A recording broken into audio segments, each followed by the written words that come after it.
महाराज चले आए और गंडकी नदी में तपस्या कर रहे थे। देखो, शरीर अपना वन में चला गया, लेकिन मन वन में नहीं गया तो काम नहीं चलेगा। याद रखना, शरीर भजन में बैठा लेकिन मन भी भजन में बैठना चाहिए, तो अपनी कथा सार्थक होगा, वरना सार्थक नहीं होगा। याद रखना, जीवन में जहां तक विचारों में परिवर्तन ना आएगा, बुद्धि में परिवर्तन ना आएगा, विचार पवित्र ना होंगे, वहां तक कथा सार्थक नहीं होगी। ये पंडित जी लाला आ रहे हैं, लाला को बिठा देना। जितने भी लाला आए, आज लाला का भव्य स्वागत होगा, पर अपना लाला बदल न जाए, ध्यान रखना। हाँ, ये ध्यान रखना जरूरी है। तो भाव के साथ में भरत जी महाराज ने 100 माला रोज जप करते थे। कितनी माला? भरत जी 100 माला करते थे डेली। 100 माला का जप होता था, नारायण नारायण नारायण नारायण। लेकिन एक दिन ऐसा हुआ कि जो 100 माला का जप करने वाले, एक दिन एक हिरणों का झुंड आया पानी पीने के लिए नदी में। उसमें एक हिरणी गर्भवती थी और एक शेर आया। शेर ने आकर के दहाड़ करी, और जैसी शेर ने दहाड़ करी, शेर की गर्जना से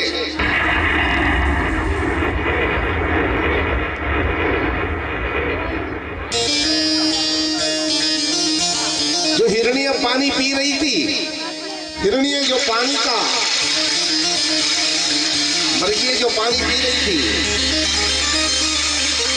शेर की दहाड़ से सारी हिरण भाग गए।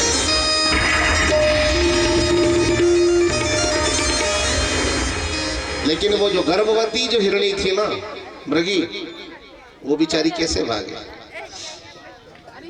उसने जोर से छलांग लगाई ना, उसका गर्भ गिर गया, बच्चा गिर गया और वो मर गए।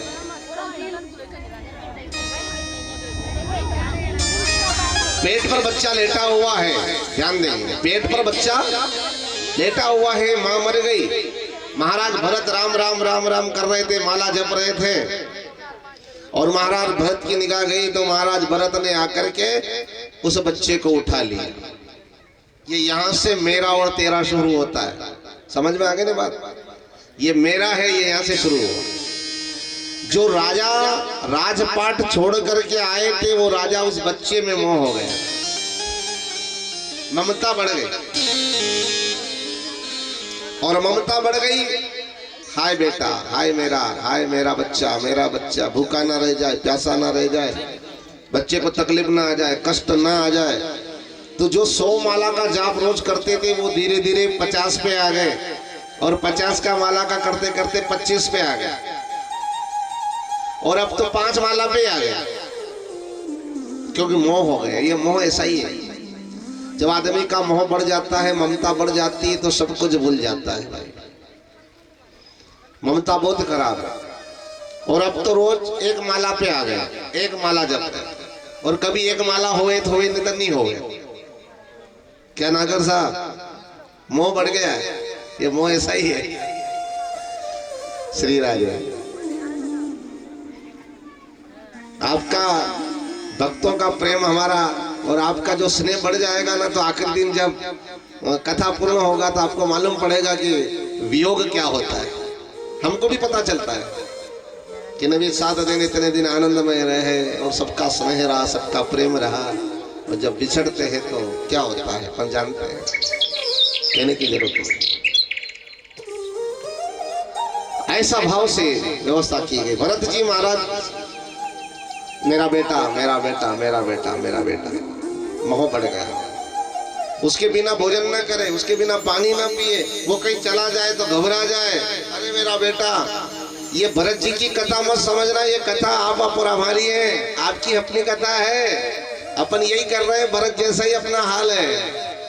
मेरा घर, मेरा परिवार, मेरी पत्नी, मेरे बच्चे, मेरा पोता, मेरा बेटा, ये मेरा मेरा नहीं जा रहा है, और ये तेरा और मेरा की लड़ाई है, याद रख लेना। मेरा मेरा करके गवावे साथ तेरे कोई न आए, ध्यान देना। मेरा मेरा मेरा करके गवावे साथ तेरे कोई न आए, तेरा तेरो दिन याद करे क्यों रे मन सुमिरन क्यों न करे। भजन में आया है, आप सब गाते हैं। जितने भी मेरा मेरा है ना, ये तेरे को 13 दिन ही याद करेंगे, 13 दिन बाद भूल जाएंगे, सब अपने अपने काम में लग जाएंगे। यही तो ममता है। इसलिए भगवान ने उच्च स्वर में कहा है, भगवान ने बताया है, ठाकुर जी कह रहे हैं कि प्रेम सबसे करो, संबंध सबसे रखो, लेकिन निष्ठा केवल मेरे गोविंद के चरणों में रखो, तुम्हारा जीवन बेड़ा पार हो जाए। निष्ठा समझ गए ना? निष्ठा किसे कहते हैं? एक तो होती शर्मिष्ठा, एक होती समीक्षा, समझ में आ गई ना बात, और एक होती निष्ठा।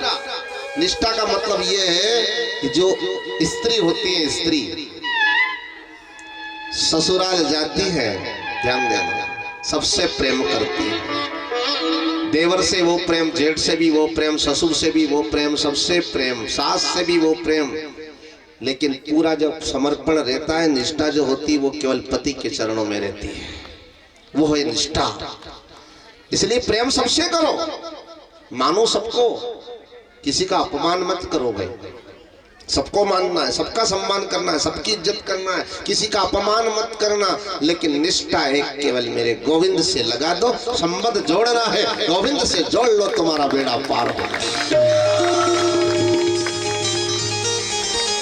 गोविंद का मतलब समझे आप? गोविंद क्यों कहा है? दो नाम है इंद्रियों का, गो यानी इंद्र, इंद्रिया, विंद जो इंद्रियों का भिंदन कर दे, इंद्रियों का दमन कर दे, इंद्रियों का समन कर दे, इंद्रियों को दमन कर दे, वो है गोविंद। जिसका एक बार नाम लिया जाए तो सारे मन में जो अपने चल रहा विक्र चल रहा है, मन में जो विरोध चल रहा है, मन में जो अपने अनेक प्रकार की झगड़ा चल रहा है, उसको मिटा देता है मेरा गोविंद। उसे गोविंद कहते हैं। एक बार नाम लिया जाए और सागर से पार हो जाता है। ये कथा का दृष्टांत था। तो भरत जी महाराज का मोह उस बच्चे में हो गया, और बच्चे में इतना हुआ, जैसा भरत का मोह है, इसका अपना बच्चा, अपना भी मोह ऐसा ही होता है। कथा में जाने की कहो कि नहीं जावा साहब, हमारे बच्चा ने राख लो, पोता ने राख लो, है ना, लेकिन याद रखना, साथ में तेरे कुछ भी नहीं आएगा। जो हरि का नाम लिया है, हरि की चर्चा करी है, हरि की कथा सुनी है, वही तेरे जीवन को हरा भरा करेगा, बाकी कुछ नहीं होने वाला है जीवन में, याद रखना।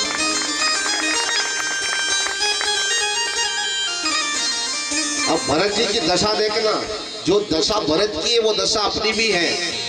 बुढ़ापा आता है तो बेटे साथ छोड़ देते हैं, पत्नी साथ छोड़ देती है, बच्चे साथ छोड़ देते हैं, पोते साथ छोड़ देते हैं, और पलंग पर पड़ा पड़ा हाय हाय करता रहता है, लेकिन कोई आपके पलंग के पास आने के लिए तैयार। एक पानी का लोटा पिलाने के लिए तैयार नहीं है। अगर आपने अपने माता पिता की सेवा करी है, आपने अपने बुजुर्गों की सेवा करी है, उनको लोटा भर के जल पिलाया है, तो आपके भी जल तैयार रहेगा, याद रखिएगा। कथा से कुछ सीखना है। दृष्टांत ये केवल दृष्टांत तो देने के लिए, क्योंकि दृष्टांत के बिना सिद्धांत समझ में नहीं आता, इसलिए मैं आपको बताने जा रहा हूं। आप सम्मान चाहते हो, किसी को सम्मान दोगे तो सम्मान मिलेगा, किसी को इज्जत दोगे तो इज्जत मिलेगा, और किसी का अपमान करोगे तो आपको भी अपमान मिलेगा। ये कथा से याद रख लेना मेरे बेटे। इसलिए पहले आप सम्मान देना सीख जाओ, पहले आप इज्जत करना सीख जाओ। सामने वाले को आपने सम्मान दिया है, आपका सम्मान होगा, तैयार है आपके लिए। आज जो आप पकवान खा रहे हो ना, आज जो आप महल में आनंद ले रहे हो, गाड़ी घोड़े में घूम रहे हो, ये क्या है? ये पुराना दिया हुआ हिसाब है आपका, याद रखना, अभी का नहीं है।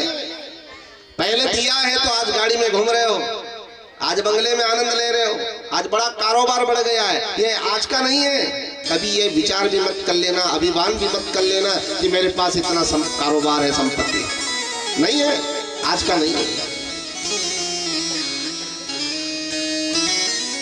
ये सब पहले का है। इंगराट में झिल रहे हैं, खींच रहे हैं, आनंद ले रहे हैं। क्यों ले रहे हैं? पीछे किया है, पीछे पुण्य इकट्ठा किया है।